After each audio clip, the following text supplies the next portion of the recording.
Ah, tu filmes comme ça? Oh, ben c'est bon. Moi, je me vois, je me mets là. C'est bon, ok. Ça filme? On y va. Vous avez besoin de deux kettlebells, comme je vous ai dit, un plus léger et un plus lourd. Le plus léger sera pour la forme de squat, le plus lourd pour la forme de swing. Donc, je vais vous montrer les deux options possibles. Idéalement, il faudrait travailler en front squat et en swing à une main. Si vous sentez que sur le front squat, vous avez tendance un peu à tourner, donc là, vous demandez à votre compagne, à votre fille, à n'importe, quand vous faites le front squat, est-ce que vous restez vraiment bien droit au niveau des épaules et des hanches? Vous faites le travail avec le front squat, c'est la même chose pour le swing à une main. Sinon, vous revenez sur le goblet squat et le swing à deux mains. Donc, je vais vous montrer d'abord le training, idéalement tel qu'il devrait être fait, et ensuite les options avec le goblet squat et le swing à deux mains. Vous échauffez normalement, un peu de mobilité. Vous connaissez tout ce qu'on fait, tout ce que vous faites des fois avec Vanessa aussi. Travaillez sur un peu de mobilité au niveau de vos épaules, au niveau des hanches, au niveau des coudes, au niveau des poignets, un peu les chevilles, et mettez un tout petit peu de travail au niveau de vos cervicales. Quand vous avez fait ça, vous essayez de vous activer avec, vous savez, les bridges comme on fait là sur une jambe pour engager les fessiers, les marches de l'ours pour engager vos abdos. Tout ce genre de travail marche très bien, ou d'un exercice très simple. Vous mettez la main ici, vous montez. Vous voyez là, j'ai mon biceps qui touche mon oreille. Là, l'épaule, elle est montée. Et vous tirez l'épaule vers le bas et vous allez sentir une activation. Vous faites la même chose de l'autre côté. Vous montez, donc vous voyez la tête, elle reste droite. Vous tirez et vous allez sentir une activation. C'est pas que le grand dorsal, c'est plein de muscles, ça permet d'activer. Et après, vous rentrez dans le travail. Donc le travail, c'est très simple. Vous mettez votre chronomètre entre 20 et 30 minutes. Plus, c'est pas forcément mieux. Très clairement. 30 minutes, vous ne serez pas forcément mieux entraîné. Ça dépend de la qualité que vous mettez dans les mouvements. D'accord? Donc si vous faites 20 minutes lourd et propre, ça aura plus de bénéfices pour activer votre métabolisme, brûler du gras pendant des heures après la séance sans faire énormément de cardio. C'est grâce au travail de force qu'on le fait. Donc travailler propre par rapport à ça. Entre 20 et 30 minutes, d'accord? Et le ladder, il est simple, c'est 3, 5, 7. 3, 5, 7. 3, 5, 7. Et vous répétez. Si vous pouvez enchaîner les reps les unes après les autres, c'est que ce n'est pas assez lourd. Ça ne sert à rien si ce n'est transpirer. D'accord? Donc, il faut prendre plus lourd pour travailler, pour qu'après la série de 3 en front squat et en front squat, quand vous passez aux 3 swings, vous ayez besoin un peu de souffler. Et quand vous avez terminé les swings, vous repartez à 5 front squat, 5 front squat, 5 swings, 5 swings, 7 front squat, 7 front squat, 7 swings, 7 swings. Vous repartez à 3, 5, 7. Vous faites ça pendant le temps que vous avez décidé. D'accord? C'est très simple et ça marche très bien.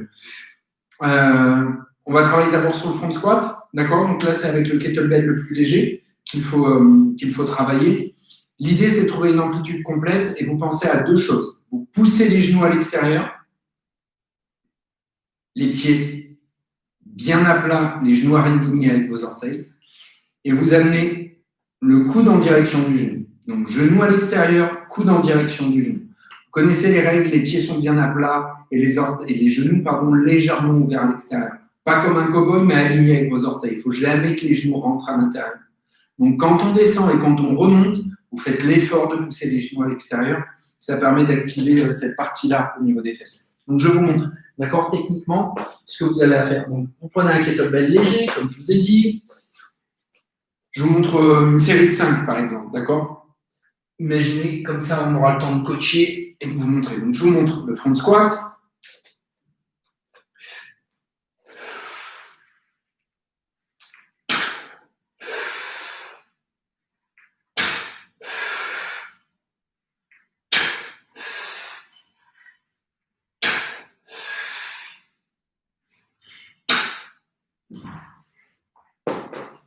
Donc, quand vous en aurez fait 5, il faudra faire 5 de l'autre côté, vous avez compris le principe. Vous avez deux choses à faire. Donc, comme je vous ai dit, vous poussez les genoux à l'extérieur à la descente. Vous essayez de garder le buste droit, le coude en direction du genou, mais sans venir toucher. Sinon, en fait, vous allez déconnecter au niveau de vos obliques, donc au niveau des abdos. Le travail se mettrait dans le bas du dos. D'accord? Vous gardez le pied bien à plat et les orteils bien agrippés au sol. Quand vous avez fait vos squats, passez au swing.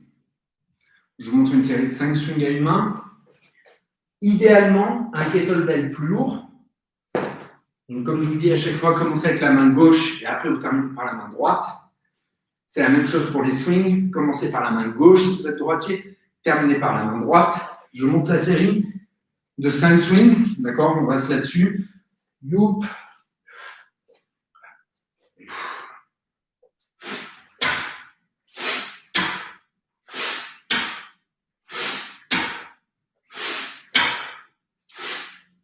Posez, vous remuez, vous changez de bras.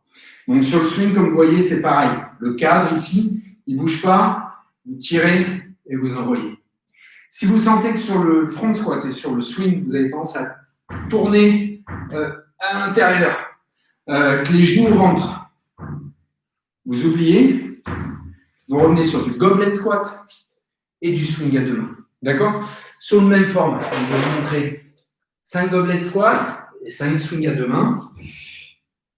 La différence avec le front squat, le bout du coude vient toucher. On ne peut pas déconnecter vu qu'on est en chaîne fermée. On n'est pas en chaîne ouverte. D'accord? Donc, si par exemple vous sentez que vous n'êtes pas à l'aise avec le front squat, boum, 5.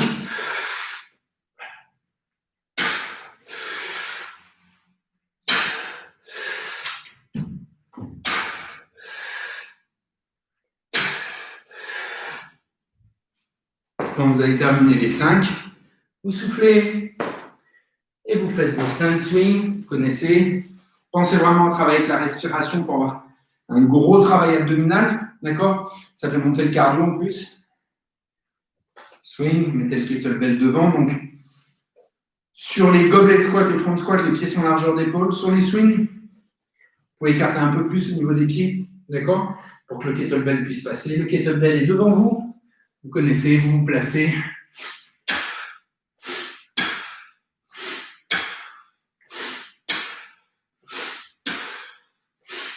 Vous posez et vous soufflez.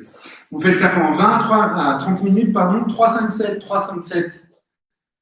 Vous serrez, vous êtes engagé, bonne chance. Et vous nous tenez au courant dans le groupe pour savoir qui l'a fait. Merci.